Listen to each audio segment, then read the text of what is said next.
ಹೊಸ auto rickshaw ಯಾವ ಮಾಡ್ಲು ತಗೊಂಡ್ರೆ ಒಳ್ಳೇದು, 25 ಮಾಡ್ಲು ತಗೊಂಡ್ರೆ ಒಳ್ಳೇದಾ, ಇಲ್ಲ ಅಂದ್ರೆ 26 ಮಾಡ್ಲು ತಗೊಂಡ್ರೆ ಒಳ್ಳೇದಾ ಅಂತ ಅಂದ್ಬಿಟ್ಟು ತುಂಬಾ ಜನ ನನಗೆ ಕಮೆಂಟ್ ಮಾಡ್ತಿದ್ದೀರಾ. ಹಾಗೆ ಡೈರೆಕ್ಟ್ ಆಗಿ ಕಾಲು ಮಾಡ್ತಾ ಇದ್ದೀರಾ. ವಾಟ್ಸಪ್ ಅಲ್ಲಿ ಕಾಲು, ಮೆಸೇಜ್, ಕಾಲ್ ಕೂಡ ಬರ್ತಿದೆ. ಸೊ ಯಾವ ಮಾಡ್ಲು ಗಾಡಿ ಹಾಕೊಂಡ್ರೆ ಒಳ್ಳೇದಂದ್ರೆ 25 ತಗೊಳೋದು ಒಳ್ಳೇದಾ, ಇಲ್ಲ ಅಂತ ಅಂದ್ರೆ 26 ತಗೊಂಡ್ರೆ ಒಳ್ಳೇದಾ ಅಂತ ಅನ್ಬಿಟ್ಟು. ಸೊ ಇವತ್ತು ಈ ವಿಡಿಯೋ ಶೂಟ್ ಮಾಡ್ತಿರೋದು ಬಂದು 15ನೇ ತಾರೀಕು 12ನೇ ತಿಂಗಳು ಡಿಸೆಂಬರ್ 2025. ಒಬ್ಬೊಬ್ರು ತುಂಬಾ ಲೇಟ್ ಆಗಿ ನೋಡ್ಬೋದು ಈ ವಿಡಿಯೋನ, ಅದಕ್ಕೋಸ್ಕರ ಒಂದು ಕ್ಲಾರಿಫಿಕೇಶನ್ ಕೊಟ್ಬಿಡೋಣ ಅಂತ ಅಂದ್ಬಿಟ್ಟು ನಾನು ಡೇಟ್ ಕೂಡ ಮೆನ್ಷನ್ ಮಾಡಿ ಹೇಳ್ತಾ ಇದ್ದೀನಿ. ತುಂಬಾ ಜನಕ್ಕೆ ಕನ್ಫ್ಯೂಷನ್ ಇರೋದು, ಈ ತಿಂಗಳೇ ತಗೊಂಡ್ರೆ ತುಂಬಾ ಬೆನಿಫಿಟ್ ಇರುತ್ತೆ, ಹಾಗೆ ಬರೋ ವರ್ಷ ತಗೊಂಡ್ರೆ ಮಾಡ್ಲು ಚೇಂಜ್ ಆಗುತ್ತೆ ಅಂತ ತುಂಬಾ ಜನ ಕೇಳ್ತಾ ಇದ್ರಿ ನನಗೆ. ತುಂಬಾ ಜನ ಕಾಲ್ ಮಾಡಿ, ಹಾಗೆ ವಾಟ್ಸಪ್ ಅಲ್ಲಿ ಮೆಸೇಜ್ ಮಾಡಿ, ಕಮೆಂಟ್ ಮಾಡಿ ಕೂಡ ತುಂಬಾ ಜನ ಕೇಳ್ತಿದ್ರೆ, ಅದಕ್ಕೋಸ್ಕರ ಈ ವಿಡಿಯೋ ಮಾಡ್ತಾ ಇದ್ದೀನಿ ಸ್ನೇಹಿತರೆ. ಸೊ ತುಂಬಾ ಜನಕ್ಕೆ ಇರೋದೇನಂತಂದ್ರೆ, ಈಗ ಇಯರ್ ಎಂಡ್ ಆಗ್ತಾ ಬಂದಿದೆ, ತುಂಬಾ ಒಳ್ಳೆ ಆಫರ್ ಸಿಗ್ತವೆ ಅಂತ ಅನ್ಬಿಟ್ಟು. ಎಸ್ ಸಿಗ್ತವೆ, ಬಟ್ ಏನಂತಂದ್ರೆ ಕೆಲವೊಂದು ಬ್ರ್ಯಾಂಡ್ ಮಾತ್ರ ಸಿಗ್ತವೆ. ಈ ಬೆಂಗಳೂರಲ್ಲಿ ಬಂದ್ಬಿಟ್ಟು ಈಗ ಬಜಾಜ್ ಗಾಡಿಗಳಿದಾವೆ, ಅಂತ ಮಟ್ಟಕ್ಕೇನು ಆಫರ್ ಏನು ಕೊಡ್ತಾ ಇಲ್ಲ. ನಿಮ್ಗೆ ಎಲ್ಲರಿಗೂ ಗೊತ್ತಿರಂಗೆ ನನ್ನ ಕಡೆಯಿಂದ ಕೂಡ ಆಟೋ ತಗೋಬಹುದು, ಬಟ್ ಏನಂತ ನನಗೆ ಯಾವ್ದೇ ತರ ಇನ್ಫಾರ್ಮೇಶನ್ ಬಂದಿಲ್ಲ, ಈ ತರ ಡಿಸ್ಕೌಂಟ್ ಅಲ್ಲಿ ಕೊಡ್ತಿದೀವಿ ಶೋರೂಮ್ ಇಂದ ಅಂತ ಯಾವ್ದು ಬಂದಿಲ್ಲ. ಯಾಕಂದ್ರೆ ಬೆಂಗಳೂರಲ್ಲಿ ಬಂದ್ಬಿಟ್ಟು ಆಟೋ ಅಂದ್ರೆ ಬಜಾಜ್ ಆಟೋ ಬಂದ್ಬಿಟ್ಟು ತುಂಬಾ ಫಾಸ್ಟ್ ಮೂವಿಂಗ್ ಇರೋಂಥದ್ದು. ಇನ್ನು ಅದರ್ ಬ್ರ್ಯಾಂಡ್ ಕೆಲವೊಂದು ಗಾಡಿಗಳಿದಾವೆ, ಅದ್ರಲ್ಲಿ ಸ್ವಲ್ಪ ಆಫರ್ ಏನೋ ಸಿಕ್ಕಬಹುದು. ನಿಮ್ಗೆ ಯಾರಿಗಾದ್ರೂ ಇಂಟ್ರೆಸ್ಟೆಡ್ ಇತ್ತು ಅಂತಂದ್ರೆ ಅಲ್ಲಿ ಕೂಡ ತಿಳ್ಕೊಳ್ಳಿ, ಅಲ್ಲಿ ವಿಚಾರಿಸಿ ನೋಡಿ ಆಯ್ತಾ. ಅಷ್ಟು ನನಗೆ ಐಡಿಯಾ ಇಲ್ಲ, ಬಟ್ ಕೆಲವೊಬ್ರೆಲ್ಲ ಹೇಳಿದ್ರು ಅದರ್ ಬ್ರ್ಯಾಂಡ್ ಅಲ್ಲಿ ಬಂದ್ಬಿಟ್ಟು ಇದೆ. ಎಕ್ಸಾಂಪಲ್ TVS ಮತ್ತೆ ಆಪೆ ಗಾಡಿಗಳಿಗೆಲ್ಲ ಕೆಲವೊಂದೇನೋ ಆಫರ್ ಕೊಡ್ತಿದೀವಿ ಅಂತ ಎಲ್ಲ ಕೇಳ್ಪಟ್ಟೆ, ಬಟ್ ಯಾರು ಕೊಡ್ತಿದಾರೆ ಅಂತ ಕರೆಕ್ಟ್ ಆಗಿ ಇನ್ಫಾರ್ಮೇಶನ್ ಸಿಕ್ಕಿಲ್ಲ. ನನ್ಗೆ ಗೊತ್ತಿರೋ ಕೆಲವೊಬ್ರು ಹೇಳಿದ್ರು ಆಯ್ತಾ, ಅದ್ರಲ್ಲಿ ಸಿಗಬಹುದು, ಬಟ್ ಇಲ್ಲಿ ಸಿಗ್ತಾ ಇಲ್ಲ ಅಂತ ಹೇಳಿದ್ರು. ಅದರ್ ಬ್ರ್ಯಾಂಡ್ ಅಲ್ಲೆಲ್ಲ ಸಿಗ್ತಿದೆ, ಬಟ್ ಬಜಾಜ್ ಅಲ್ಲಿ ಬಂದ್ಬಿಟ್ಟು ಸದ್ಯಕ್ಕೆ ಮಟ್ಟದಂಗೆ ನನಗೇನು ಗೊತ್ತಿಲ್ಲ. ಸಪೋಸ್ ಏನಾದ್ರು ಬಂತು ಅಂದ್ರೆ, ಆಫರ್ ಏನಾದ್ರು ಕೊಟ್ರೆ 100% ಇದೇ ಚಾನಲ್ ಮುಖಾಂತರವಾಗಿ ನಿಮ್ಗೆ ಇನ್ಫಾರ್ಮೇಶನ್ ಕೊಡ್ತೀನಿ. ಹಾಗೆ ತುಂಬಾ ಜನಗಿರುವಂತಹ ಕನ್ಫ್ಯೂಷನ್ ಏನಪ್ಪಾ ಅಂತಂದ್ರೆ, ಈಗ ಎನಿವೇ ನಾವು ಬಂದ್ಬಿಟ್ಟಿದೀವಿ, ಅಂದ್ರೆ 2025 ಡಿಸೆಂಬರ್ ಅರ್ಧ ತಿಂಗಳು ಮುಗ್ದೋಗಿದೆ. ಇನ್ನೊಂದು 15 ದಿವಸ ಕಳೆದು ಬಿಟ್ರೆ ಹೊಸ ವರ್ಷ ಬರ್ತಿದೆ 2026. 26ರಲ್ಲಿ ತಗೊಂಡ್ರೆ ನಮ್ಗೆ ಹೊಸ ಮಾಡ್ಲು ಗಾಡಿಗಳು ಸಿಗಬಹುದು ಅಂತ. ಆಕ್ಚುಲಿ ಹೇಳ್ಬೇಕು ಅಂತ ಅಂದ್ರೆ, ಹೊಸ ಮಾಡ್ಲು ಗಾಡಿಗಳು ನಿಮ್ಗೆ 2025 ಜನವರಿ ಒಳಗಡೆ ಸಿಗೋದಿಲ್ಲ. ಆಸ್ ಪರ್ ನಾನು ಅನ್ಕೊಂಡಿರೋದು ಈ ಒಂದು ಫೆಬ್ರವರಿ ಆಯ್ತಾ, ಫೆಬ್ರವರಿ ಮೇಲೆನೆ ಸಿಗಕ್ ಸ್ಟಾರ್ಟ್ ಆಗುತ್ತೆ. ಒಂದು ಫೆಬ್ರವರಿ 15-16ನೇ ತಾರೀಕು ಮೇಲೆ 26 ಮ್ಯಾನುಫ್ಯಾಕ್ಚರಿಂಗ್ ಗಾಡಿ ಸಿಗಬಹುದು. ಆದ್ರೆ ಇವಾಗ ಎಲ್ಲ ಕಂಪ್ನಿಗಳು ಏನ್ ಮಾಡ್ತಾರೆ, ಇಯರ್ ಎಂಡ್ ಜಾಸ್ತಿ ಮ್ಯಾನುಫ್ಯಾಕ್ಚರ್ ಏನು ಮಾಡೋದಿಲ್ಲ. ಅವ್ರದ್ದು ಹತ್ರ ಏನ್ ಸ್ಟಾಕ್ ಇರ್ತವೆ ಅದನ್ನೆಲ್ಲ ಕ್ಲಿಯರ್ ಮಾಡಕ್ ಸ್ಟಾರ್ಟ್ ಮಾಡ್ತಾರೆ. ಹಾಗೆ ತುಂಬಾ ಜನ ಅನ್ಕೊಳೋದೇನಂತ ಅಂದ್ರೆ, ಇವಾಗ ಇಯರ್ ಎಂಡ್ ಇರೋದ್ರಿಂದಾಗಿ ಅವರು ಹೆಂಗಾದ್ರೂ ಬಿಟ್ಬಿಟ್ಟು ಗಾಡಿನ ಸೇಲ್ ಮಾಡ್ಬಿಡೋಣ ಅನ್ನೋ ಲೆಕ್ಕಾಚಾರದಲ್ಲಿ ಇರ್ತಾರೆ. ಯಾಕಂದ್ರೆ ಸ್ಟಾಕ್ ಜಾಸ್ತಿ ಇತ್ತು ಅಂತಂದ್ರೆ 100% ಆಫರ್ ಕೊಟ್ಟೇ ಕೊಡ್ತಾರೆ. ಬಟ್ ಬೆಂಗಳೂರು ಕಂಡೀಷನ್ ಅಲ್ಲಿ ಬಂದ್ಬಿಟ್ಟು ಬಜಾಜ್ ಗಾಡಿಗಳಿಗೆ ಇನ್ನೂ ಸದ್ಯಕ್ಕೆ ಏನು ಆಫರ್ ಕೊಟ್ಟಿಲ್ಲ. ಯಾಕಂದ್ರೆ ಬಜಾಜ್ ಬಂದ್ಬಿಟ್ಟು ಜಾಸ್ತಿ ಓಡೋದು ಬೆಂಗಳೂರಲ್ಲಿ.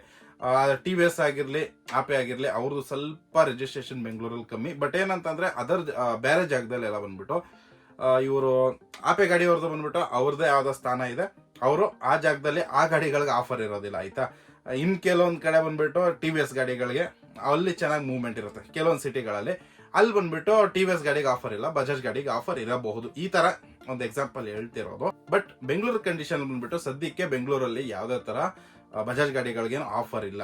ಬಟ್ ಏನಂತಂದ್ರೆ ಅದರ್ ಬ್ರ್ಯಾಂಡ್ ಕೆಲವೊಂದು ಗಾಡಿಗಳಿಗೆಲ್ಲ ಒಂದು 5,000-10,000 ನಿಮ್ಗೆ ಡಿಸ್ಕೌಂಟ್ ಸಿಗಬಹುದು. ಹಾಗೆ ತುಂಬಾ ಜನ ಕೇಳುವಂತ ಪ್ರಶ್ನೆ ಏನಪ್ಪಾ ಅಂತಂದ್ರೆ, 2025 ಇವಾಗ ತಗೊಂಡ್ರೆ ಬೆಟ್ರಾ, 26 ತಗೊಂಡ್ರೆ ಬೆಟ್ರಾ ಅಂತ.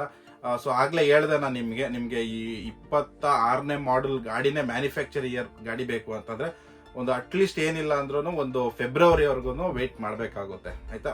ಫೆಬ್ರವರಿ ಮೇಲೆ ನಿಮ್ಗೆ 26 ಮ್ಯಾನುಫ್ಯಾಕ್ಚರಿಂಗ್ ಏನಿರ್ತವೆ ಅದು ಸಿಗ್ತಾ ಹೋಗುತ್ತೆ. ಒಂದು ಎಕ್ಸಾಂಪಲ್ ಹೇಳ್ಬೇಕು ಅಂದ್ರೆ, ಡಿಸೆಂಬರ್ ಮಂತ್ ಅಲ್ಲಿ ಎಷ್ಟೆಲ್ಲ ಗಾಡಿಗಳು ಮ್ಯಾನುಫ್ಯಾಕ್ಚರ್ ಆಗಿರ್ತವೆ ಅದು ಜನವರಿ ಅಷ್ಟರಲ್ಲಿನೇ ಕ್ಲಿಯರ್ ಮಾಡ್ಬಿಡ್ತಾರೆ ಆಯ್ತಾ.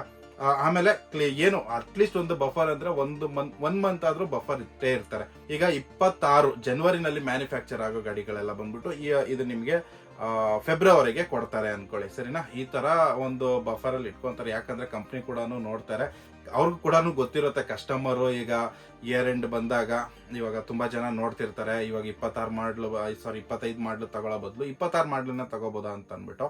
ಸೊ ಈ ತರ ಇರುತ್ತೆ. ತುಂಬಾ ಜನಕ್ಕೆ ಅರ್ಜೆಂಟ್ ಇರ್ತವೆ. ಇವಾಗ್ಲೂ ಕೆಲವೊಬ್ರೆಲ್ಲ ಬಂದು, ಬ್ರದರ್ ನಾವೇನು ಇದ್ ನೋಡ್ತಾ ಇಲ್ಲ, ಇಂಡ್ ಅಲ್ವಾ, ತೊಂದ್ರೆ ಇಲ್ಲ, ನಮ್ಗೊಂದು ದುಡಿಯೋಕ್ಕೋಸ್ಕರ ಒಂದು ದಾರಿ ಮಾಡ್ಕೋಬೇಕು, ಅದಕ್ಕೋಸ್ಕರ ನಾವು ಬೇಡ ನಮ್ಗೆ ಅಂದ್ರೆ ಇವಾಗ 26ವರೆಗೂ ನಾವೇನ್ ವೆಯ್ಟ್ ಮಾಡಲ್ಲ.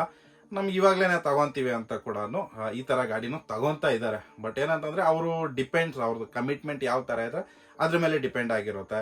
ನನಗೆ ಕೇಳೋದಾದ್ರೆ ಬೆಟರ್ ಯಾವ್ದಪ್ಪ ಅಂದ್ರೆ 26ರಲ್ಲಿ ತಗೋಬಹುದು. ಬಟ್ ಏನಂತಂದ್ರೆ ನಿಮ್ಗೇನಾದ್ರೂ ಜನವರಿ 2026 ನಿಮ್ಗೆ ಗಾಡಿ ಬೇಕು ಅಂದ್ರೆ ಡಿಸೆಂಬರ್ ತಿಂಗಳಲ್ಲಿ ಯಾವ್ದೆಲ್ಲ ಗಾಡಿಗಳು ಮ್ಯಾನುಫ್ಯಾಕ್ಚರ್ ಆಗಿರ್ತವೆ ಆ ಗಾಡಿಗಳು ಬಂದ್ಬಿಟ್ಟು ರಿಜಿಸ್ಟ್ರೇಷನ್ ಜನವರಿನಲ್ಲಿ ಆಗುತ್ತೆ. ಅಂದ್ರೆ ಮ್ಯಾನುಫ್ಯಾಕ್ಚರ್ 25 ಅಂತ ಇರುತ್ತೆ, ಇದು ರಿಜಿಸ್ಟ್ರೇಷನ್ ಬಂದ್ಬಿಟ್ಟು 26 ಅಂತ ಇರುತ್ತೆ. ಆಯ್ತಾ, ಈ ತರ ತುಂಬಾ ಜನ ಅದು ಕೂಡ ಓಕೆ ಅಂತ ಇರ್ತವೆ. ಇದೆಲ್ಲ ಬಂದ್ಬಿಟ್ಟು ಡಿಪೆಂಡ್ ಇರೋದು ಮೇನ್ ಆಟೋದಲ್ಲಿ ಬಂದು ಕಾರ್ಗಳಲ್ಲೆಲ್ಲ ಬಂದ್ರೆ ನಿಮಗೆ ಒಳ್ಳೊಳ್ಳೆ ಡಿಸ್ಕೌಂಟ್ ಕೊಡ್ತಾರೆ, 20,000, 30,000, 40,000 ಯಾಕಂದ್ರೆ ಹೆಂಗಾದ್ರೂ ಮಾಡಿ ಸ್ಟಾಕ್ಗಳನ್ನ ಕ್ಲಿಯರ್ ಮಾಡಬೇಕು ಅನ್ನೋದು. ಬಟ್ ಏನಂತಂದ್ರೆ ಆಟೋ ಕಂಡೀಷನ್ ಅಲ್ಲಿ ಆ ತರ ಇಲ್ಲ. ನಾನು ಬೆಂಗಳೂರಲ್ಲಿ ಗಾಡಿ ಓಡಿಸೋದ್ರಿಂದಾಗಿ, ಬೆಂಗಳೂರಲ್ಲಿ ಬಜಾಜ್ ಗಾಡಿ ಓಡೋದ್ರಿಂದಾಗಿ ಈ ಗಾಡಿಗಳಿಗೆ ಏನೋ ಅಷ್ಟು ಆಫರ್ ಕೊಡ್ತಾರೆ ಅಂತ ನಾನು ಅನ್ಕೊಳಲ್ಲ. ಯಾಕಂದ್ರೆ ಅಲ್ಲಿ ಅವ್ರು ಕೂಡ, ಕಂಪ್ನಿಯವ್ರು ಕೂಡ ಗೊತ್ತಿರುತ್ತೆ ಏನು ಅಂತ. ಈಗ ಎಷ್ಟು ಗಾಡಿಗಳು ಹೋಗ್ತಿದಾವೆ, ಎಲ್ಲಿ ಯಾವ ಸ್ಟೇಟಲ್ಲಿ ಎಷ್ಟು ಗಾಡಿಗಳು, ಅವ್ರಿಗೆಲ್ಲ ಲೆಕ್ಕ ಇರ್ತವೆ. ಆಯ್ತಾ, ಇವಾಗ ನಾವು ಇಷ್ಟು ಗಾಡಿಗಳನ್ನ ಮ್ಯಾನುಫ್ಯಾಕ್ಚರ್ ಮಾಡಿದ್ರೆ ಎಷ್ಟು ಗಾಡಿಗಳು ಸೇಲ್ ಆಗ್ಬೋದು ಅನ್ನೋದೆಲ್ಲ ಅವ್ರಿಗೂ ಗೊತ್ತಿರುತ್ತೆ. ಹಂಗೆ ಪ್ರೊಡಕ್ಷನ್ ಕೂಡ ಅವರು ಡೌನ್ ಮಾಡಿರ್ತಾರೆ. ಅವರು ಕೂಡ, ಕಂಪ್ನಿಯವ್ರು ಕೂಡ ಕಿಲಾಡಿ ಏನು ಉಳ್ಕೊಂಡಿರ್ತವೆ ಮಮ್ಮ ಅಂತಂದ್ರೆ ಒಂದು 1,000 ಗಾಡಿ ಮ್ಯಾನುಫ್ಯಾಕ್ಚರ್ ಮಾಡಿದ್ರೆ ಲಾಸ್ಟ್ ಅಲ್ಲಿ ಉಳ್ಕೊಂಡ್ರೆ ಒಂದು 100-150 ಗಾಡಿಗಳು ಉಳ್ಕೋಬಹುದು. ಅದ್ರಲ್ಲಿ ಬೇಕಾದ್ರೆ ಒಂದೊಂದ್ಸತಿ ಸೇಲ್ ಆಗ್ಲೇ ಇಲ್ಲ, ಡಿಮ್ಯಾಂಡೇ ಇಲ್ಲ ಅಂತಂದ್ರೆ ಒಂದು 5,000-10,000 ಹೆಚ್ಚು ಕಡಿಮೆ ಡಿಸ್ಕೌಂಟ್ ಮಾಡಿ ಕೊಡಬಹುದು. ಬಟ್ ಏನಂತಂದ್ರೆ ಇವಾಗಿರೋಂಥ ಸಿಚುವೇಶನ್ ನನ್ಗೆ ಗೊತ್ತಿರಂಗೆ ಯಾವ್ದು ಡಿಸ್ಕೌಂಟ್ ಇಲ್ಲ, ಬಜಾಜ್ ಗಾಡಿ ಮೇಲೆ ಯಾವ್ದು ಡಿಸ್ಕೌಂಟ್ ಇಲ್ಲ ಸದ್ಯಕ್ಕಿರುವಂತಹ ಪರಿಸ್ಥಿತಿನಲ್ಲಿ ಬೆಂಗಳೂರಲ್ಲಿ ಅಂತ ನಾನು ಕೇಳ್ಪಟ್ಟೆ. ಹಾಗೆ ಹೇಳ್ಬೇಕು ಅಂದ್ರೆ ಆಟೋ ರಿಕ್ಷಾ ಬಂದ್ಬಿಟ್ಟು ಕಮರ್ಷಿಯಲ್ ಪರ್ಪಸ್ ಅಂದ್ರೆ ಇವಾಗ ನಾನು ದುಡಿಯೋಕ್ಕೋಸ್ಕರ ಬೇಕು. ಒಂದೊಂದು ತಿಂಗಳು ನಾನು ನಿಂತು ಬಿಟ್ರೆ, ನಾನೀಗ ಎಕ್ಸಾಂಪಲ್ 1 ತಿಂಗಳು ವೇಟ್ ಮಾಡಿಕೊಂಡು ನಾನು ಇವಾಗ ಜನವರಿಲಿ ತಗೊಳ್ಳೋ ಗಾಡಿ, ಯಾಕಂದ್ರೆ ಜನವರಿಲಿ ಬಂದ್ಬಿಟ್ಟು ಡಿಸೆಂಬರ್ ಮ್ಯಾನುಫ್ಯಾಕ್ಚರ್ ಗಾಡಿಗಳು ಬರ್ತವೆ ಅಂತ ಅಂದ್ಬಿಟ್ಟು ನೀವೇನಾದ್ರೂ ಫೆಬ್ರವರಿವರೆಗೂ ವೇಟ್ ಮಾಡಿಬಿಟ್ರೆ ಆಲ್ಮೋಸ್ಟ್ ನಿಮಗೆ 1 ತಿಂಗಳಾದ್ರೂ ಗ್ಯಾಪ್ ಬಂದ್ಬಿಟ್ರೆ ನಿಮ್ಮ ಕಮಿಟ್ಮೆಂಟ್ ಯಾವ ತರ ಅದನ್ನೆಲ್ಲ ಯೋಚನೆ ಮಾಡ್ತಾರೆ. ಆಯ್ತಾ, ಇವಾಗ್ಲೂ ಗಾಡಿಗಳು ಸೇಲ್ ಆಗ್ತಿದಾವೆ. ಸೇಲಲ್ಲಿ ಏನಂತಂದ್ರೆ ಮೇಯ್ನು ಅವ್ರು ಹೇಳೋದು, ಇಲ್ಲ ಬ್ರದರ್ ನಮಗೆ ಕಮಿಟ್ಮೆಂಟ್ ಇದೆ, ಅಷ್ಟು ದಿನ ವೆಯ್ಟ್ ಮಾಡಿದ್ರೆ ಕಮಿಟ್ಮೆಂಟ್ ಅಂತೂ ಮೇಂಟೈನ್ ಮಾಡೋಕ್ಕಾಗಲ್ಲ. ಇವಾಗ ಒಂದು 5,000, 10,000 ಸಿಗ್ತವೆ, ಇಲ್ಲ ಮಾಡ್ಲೋದು ಸಿಗ್ತವೆ ಅಂತ ಅಂದ್ಬಿಟ್ಟು ನಾವು ವೆಯ್ಟ್ ಮಾಡೋಕ್ಕಾಗಲ್ಲ ಅಂತಾರೆ. ಕೆಲವರು ಈ ತರ ಇದ್ದಾರೆ.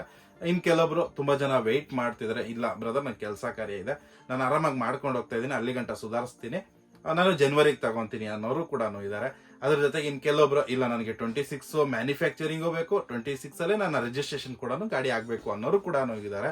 ಸೊ ಇವರೆಲ್ಲ ನನ್ನ ಲೈನ್ ಅಪ್ ಅಲ್ಲಿ ಇರುವಂತವ್ರು. ಆಯ್ತಾ, ಅದು ಅವ್ರವ್ರಿಗೆ ಇಷ್ಟ, ಅವರ ಕಮಿಟ್ಮೆಂಟ್ ಅವ್ರು ಯಾವ ತರ ಮೇಂಟೈನ್ ಮಾಡೋದು ಅನ್ನೋ ಮೇಲೆ ಡಿಪೆಂಡ್ ಆಗಿರುತ್ತೆ. ತುಂಬಾ ಜನ ಏನ್ ಮಾಡ್ತಿದ್ದಾರೆ ಅಂದ್ರೆ, ಈಗ ನನಗೆ ಗೊತ್ತಿರಂಗೆ, ಈಗ ಎಕ್ಸಾಂಪಲ್ ಹೇಳ್ಬೇಕು ಅಂದ್ರೆ ಗಾಡಿ ಸಿಕ್ಕಿಲ್ಲ ಅಂತಂದ್ರೆ ಅವ್ರು ಬಂದ್ಬಿಟ್ಟು ಅವರು ಮಾಡ್ಲು, ರಿಜಿಸ್ಟ್ರೇಷನ್ ಇಯರ್ ಅದೆಲ್ಲ ತಲೆ ಕೆಡ್ಸ್ಕೊಳೋದಿಲ್ಲ. ಫಸ್ಟ್ ನನ್ ಗಾಡಿ ಬೇಕು, ದುಡಿಯೋಕೆ ಒಂದು ದಾರಿ ಮಾಡ್ಕೋಬೇಕು ಅಂತ ಇರ್ತಾರೆ. ಈಗ ಒಬ್ಬೊಬ್ರು ಸ್ವಂತ ಗಾಡಿನೂ ಇರ್ತವೆ, ಗಾಡಿ ಚೇಂಜ್ ಮಾಡ್ಬೇಕು ಅಂತ ಇರ್ತಾರೆ. ಅವ್ರು ಬಂದ್ಬಿಟ್ಟು ಏನ್ ಮಾಡ್ತಿದ್ದಾರೆ ಅಂತಂದ್ರೆ ಅವ್ರು ವೆಯ್ಟ್ ಮಾಡ್ತಿದ್ದಾರೆ. ಆಯ್ತಾ, 1 ತಿಂಗಳು 2 ತಿಂಗಳು ಆದ್ರೂ ಪರವಾಗಿಲ್ಲ, ನನ್ ಖುಷಿಯಿಂದ ನಾನು 26 ಮಾಡ್ಲೇ ತಗೊಂತೀನಿ ಅಂತ. ಹಾಗೆ ಯಾರು ಬಾಡಿಗೆ ಆಟೋಗಳನ್ನ ಓಡಿಸ್ಕೊಂಡಿರ್ತಾರೆ ಅವರು ಕೂಡ ವೆಯ್ಟ್ ಮಾಡ್ತಿದ್ದಾರೆ. ಓಕೆ, ಅಟ್ಲೀಸ್ಟ್ ನಾನು 26 ಅಲ್ಲಿ ಒಂದು ರಿಜಿಸ್ಟ್ರೇಷನ್ ಮಾಡ್ಕೊಂಡ್ರೆ 26 ಬಂತು, ನಮ್ಗೆ ಹೊಸ ವರ್ಷಕ್ಕೆ ಏನೋ ಒಳ್ಳೇದಾಯ್ತು, 2026 ನಮ್ಮ ಲೈಫಲ್ಲೂ ಕೂಡ ಏನೋ ಒಂದು ಚೇಂಜಸ್ ಆಯ್ತು, ಒಳ್ಳೇದಾಯ್ತು ಅನ್ನೋ ಒಂದು ಖುಷಿಗೋಸ್ಕರ ಕೂಡ ಅವ್ರೇನ್ ಮಾಡ್ತಿದ್ದಾರೆ, ವೆಯ್ಟ್ ಮಾಡ್ತಿದ್ದಾರೆ. ಆಯ್ತಾ, ಸೊ ಈ ತರ ಎಲ್ಲ ಇರೋದ್ರಿಂದಾಗಿ ಅಂದ್ರೆ ಅವ್ರವ್ರಿಗೆ ಬಿಟ್ಟಿದ್ದು ಅವ್ರವ್ರು ಹೆಂಗ್ ಅನ್ಕೊಂತಾರೆ. ಅವ್ರಿಗೆ ನಾನು ಯಾಕೆ ಈ ವಿಡಿಯೋ ಮಾಡಿದ್ದು ಅಂತಂದ್ರೆ, ತುಂಬಾ ಜನ ನನಗೆ ಕೇಳ್ತಿದ್ದಾರೆ ಯಾವ್ದು ಬೆಟರು, ಏನ್ ಮಾಡೋದು ಅಂತ ಅನ್ಬಿಟ್ಟು. ನಿಮ್ಮ ಕಮಿಟ್ಮೆಂಟ್ ಹಾಗೆ ನಿಮ್ಮ ಡಿಪೆಂಡೆನ್ಸಿ ಯಾವ ತರ ಇದೆ ಅಂತ ಅನ್ಬಿಟ್ಟು ನಿಮ್ಗೆ ಗೊತ್ತಿರುತ್ತೆ, ನನಗೆ ಗೊತ್ತಿರಲ್ಲ. ಈಗ ನಿಮ್ಗೆ ಎಲ್ಲರಿಗೂ ಗೊತ್ತಿರಂಗೆ ಒಂದು 60,000 ನೀವು ಡೌನ್ ಪೇಮೆಂಟ್ ಮಾಡಿದ್ರೆ ಆರಾಮಾಗಿ ಗಾಡಿನ ಎತ್ಕೋಬಹುದು.